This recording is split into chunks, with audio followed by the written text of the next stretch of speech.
आइए कक्षा दशम गणित में आज हम अध्याय दो चरों का रैखिक समीकरण लीनियर इक्वेशंस इन टू वेरिएबल्स के अंतर्गत युगपत समीकरण को हल करना सीखेंगे। पूर्व कक्षाओं में आपको बताया गया है, पूर्व कालखंड में युगपत समीकरण को हल करने की हमारे पास 4 विधियां हैं। पहला विधि विलोपन विधि, दूसरा प्रतिस्थापन विधि, तीसरा वज्र गुणन या इसे व्यापक हल विधि भी कहते हैं, और चौथा है आरेखी विधि। आइए हम एक उदाहरण लेकर एक उदाहरण को हम ये चारों विधि से हल करने का प्रयास करते हैं। इसे आपको समझने में ज्यादा आसानी होगी। आइए सबसे पहला हम विधि प्रयोग करते हैं विलोपन विधि। तो विलोपन विधि में आइए यहाँ लिखते हैं हल। दिए गए समीकरण निकाय में प्रश्न में एक बार इसको लिख लिया जाता है इस प्रकार से, ये समीकरण नंबर 1 तथा दूसरे समीकरण को भी लिख लीजिए 2x धन 3y बराबर 3, समीकरण नंबर 2। इस प्रकार से ये समीकरण 2 हो गया। विलोपन विधि में जैसा कि आपको पता है कि चर राशि x है यहाँ और यहाँ पर है y। दोनों ही समीकरण में चर राशि x है और y भी है। हमें या तो x वाले पद को यहाँ से विलोपित करना है अथवा y वाले पद को विलोपित करना है। तो इसके लिए जिस चर राशि के पद को विलोपित करना रहता है उसके गुणांक को समान करना होता है। आइए देखते हैं समीकरण 1 और समीकरण 2 में चर राशि x का गुणांक यहाँ 2 है, यहाँ भी चर राशि का गुणांक 2 है। तो इसे हम x वाले पद को आसानी से विलोपित कर सकते हैं। तो आइए देखते हैं समीकरण 1 ऋण समीकरण 2 से। आइए लिखते हैं समीकरण 1 को 2x धन 5y बराबर 1। फिर यहाँ दूसरा समीकरण लिखेंगे 2x धन 3y बराबर 3। ऐसे क्योंकि पहले वाले संख्या में दूसरे संख्या को घटा रहे हैं तो नीचे वाले संख्या का चिन्ह बदलता है। जैसे यहाँ धन 2x है तो ये हो जाएगा ऋण, ये धन है तो ये भी हो जाएगा ऋण, ये धन है तो ये भी हो जाएगा ऋण। तो 2x और 2x कैंसिल हो गया। तो ये धन 5y है और यहाँ ऋण 3y है, तो इसमें ये घटा देंगे तो बचेगा 2y और ये बराबर यहाँ बच जाएगा ऋण 2, ऋण 3 में से धन 1। तो इस प्रकार से ऋण 2। तो इसका मतलब है y बराबर ऋण 2 बटा ये 2 इधर आ जाएगा, तो y बराबर मान आ गया 1। ये देखिए y का 1 मान हमें प्राप्त हो गया। इस y के मान को y बराबर ऋण 1 का मान समीकरण 1 में रखने पर आप समीकरण 2 में भी मान रख सकते हैं। किसी में भी 1 में रखिए, 2 में उत्तर में कोई फर्क नहीं पड़ेगा। तो आइए समीकरण 1 लिख देते हैं। 2x धन 5y बराबर 1 मान रखते हैं 2x धन 5 गुणित y का मान ऋण 1 है तो ऋण 1 रखे बराबर 1। तो 2x धन और ऋण का गुणा ऋण 5 धन। आइए समान पद को एक तरफ करने के लिए ऋण 5 का पक्षांतरण करते हैं।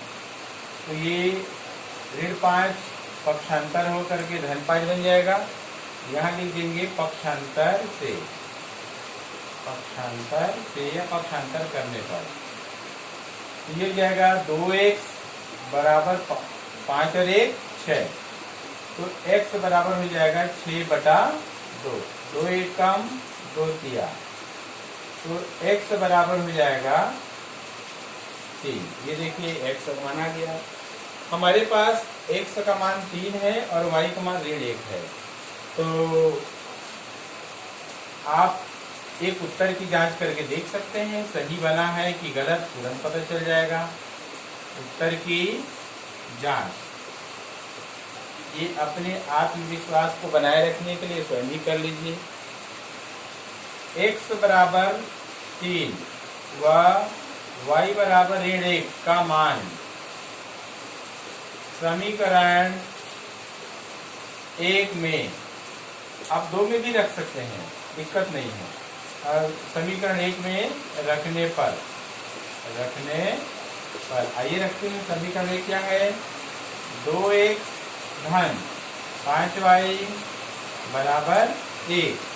तो यहाँ पर मान रख देंगे 2 गुणित x का मान है 3, 5 गुणित y का मान है ऋण 1, यहाँ ऋण 1 बराबर 1।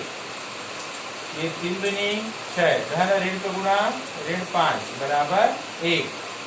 तो 5 6 में 5 गया 1 बराबर 1। देखिए यहाँ दोनों पक्ष बराबर है, LHS बराबर RHS, दोनों पक्ष क्योंकि बराबर है, अतः हमारा हल x बराबर 3 और y का मान ऋण 1 सही है। तो हम उत्तर लिख देंगे। अतः समीकरण निकाय, ये समीकरण निकाय है, समीकरण निकाय का हल x बराबर 3 तथा y बराबर ऋण 1 प्राप्त हुआ। यहाँ पर हम उत्तर लिखेंगे। तो इस प्रकार से विलोपन विधि से हमने युगपत समीकरण का हल ज्ञात करना सीख लिया है। अब आइए इसी प्रश्न को हम प्रतिस्थापन विधि से हल करने का प्रयास करते हैं। तो इसके लिए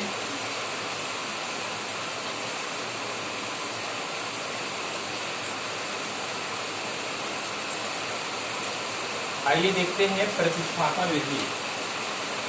प्रतिस्थापन विधि, प्रतिस्थापन विधि वास्तव में यह विधि तब ज्यादा उपयुक्त होती है यदि दिए गए दोनों समीकरण में से कोई भी चर x हो चाहे y हो, उसमें गुणांक अगर 1 हो तो ये विधि ज्यादा आसान और सरल होती है। फिर आइए देखते हैं हल कर करके। तो समीकरण हम यहाँ देखते हैं कि दोनों ही समीकरण एक समान है, इसका भी गुणांक 2 है, इसका भी गुणांक 2, इसका गुणांक 5, इसका 3, अर्थात यहाँ पर चर राशि x और y का गुणांक 1 किसी में भी नहीं है। तो हम दोनों में से किसी भी एक समीकरण का चयन कर लेते हैं। आइए समीकरण 1 का चयन करते हैं। तो समीकरण 1 से तो इसको लिख देंगे 2x धन 5y बराबर 1। आगे इसमें एक चर राशि वाले पद को पूरा हम दूसरी ओर पक्षांतर करते हैं।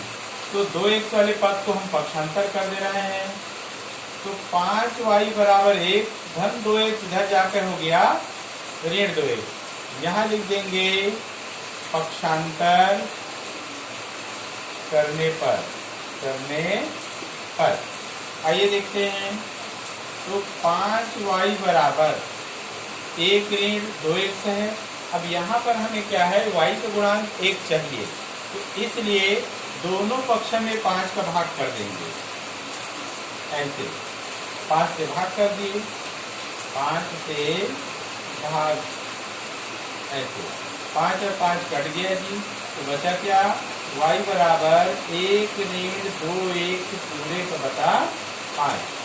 ये समीकरण नंबर 3 प्राप्त हो गया। अब देखिए समीकरण 1 की सहायता से हमने समीकरण 3 प्राप्त किया। तो समीकरण 1 को अब यहाँ पर छोड़ दिया जाएगा। अब समीकरण 2 और समीकरण 3 को लेकर आगे हम बढ़ेंगे।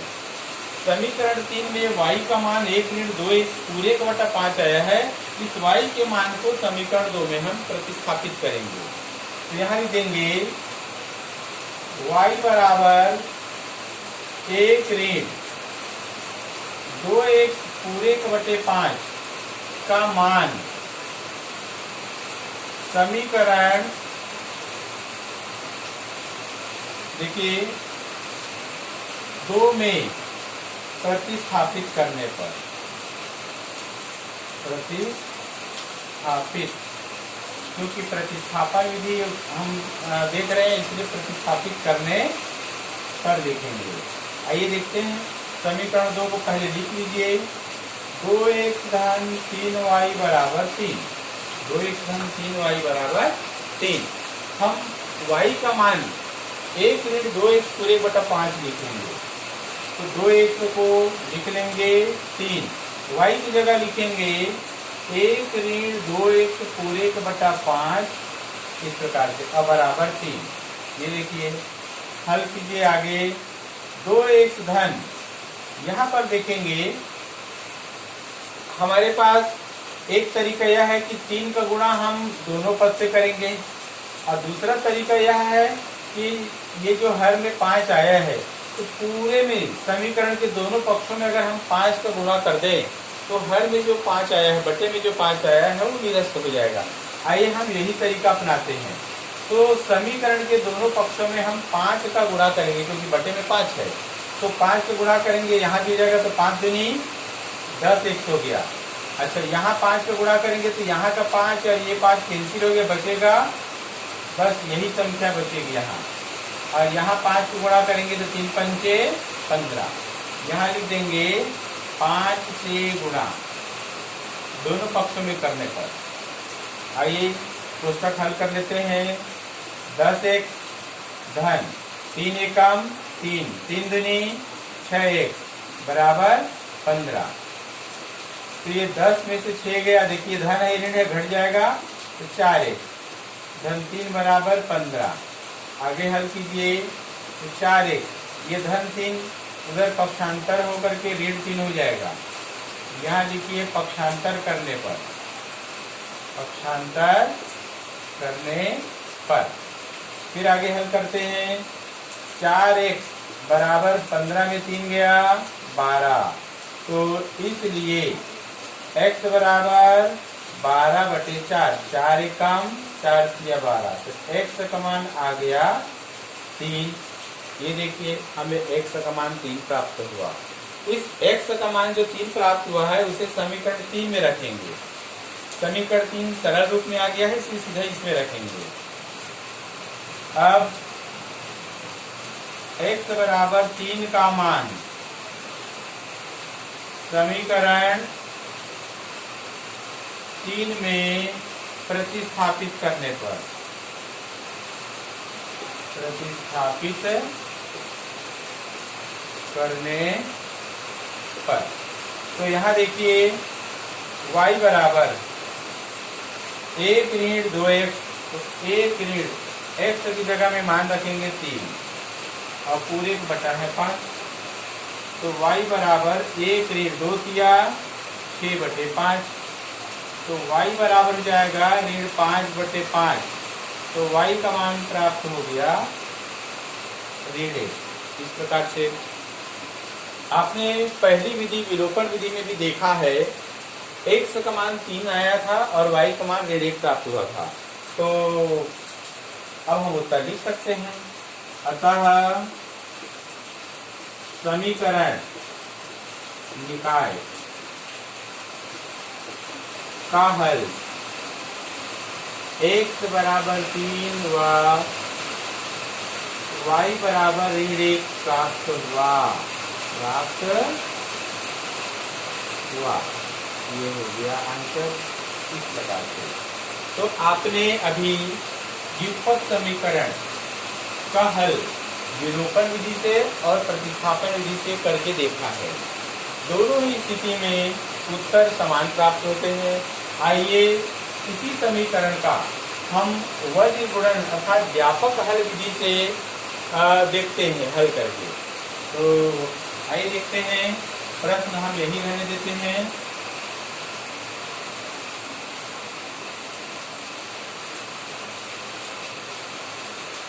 वज्र गुणन विधि में आइए शुरू करते हैं।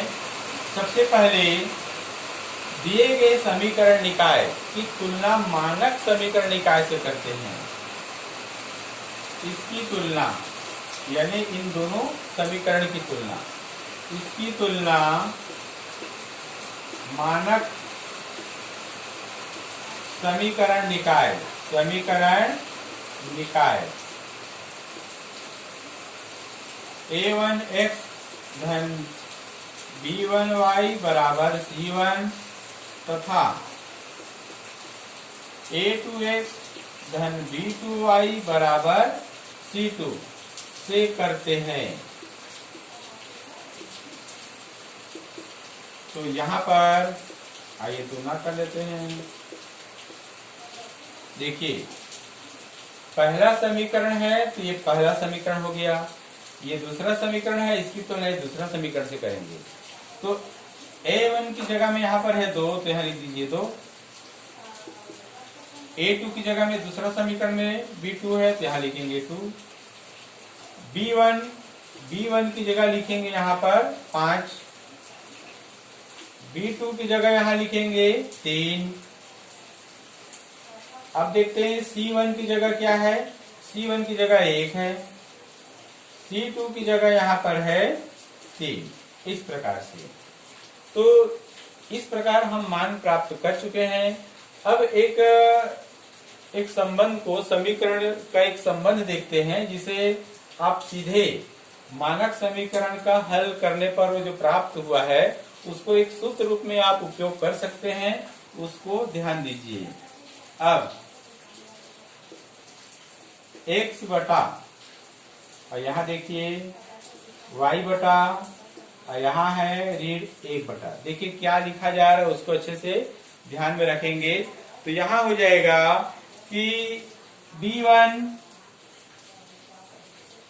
c2 minus b2 c1। देखिए यह b1 माइनस b2 है और यहाँ है c2 माइनस c1। याद करने का आसान तरीका है, b1 के बाद b के बाद आता है c, तो इस प्रकार से यहाँ पर 1 a2 और 1 ऐसे एक क्रम बदल करके हमको लिखना है।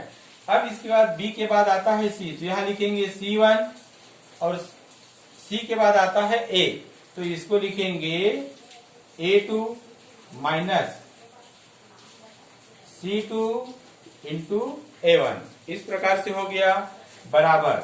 अब c के बाद आता है a तो यहाँ लिख देंगे a1 और a के बाद आता है b तो यहाँ लिखेंगे b2 minus a2 b1।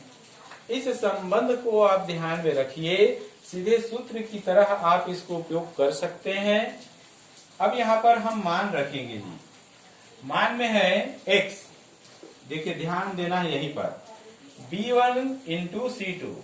b1 का मान क्या है 5 और c2 का मान है 3 तो 5 गुणित 3 यहाँ लिखिए 5 गुणित 3 माइनस b2 इंटू c1।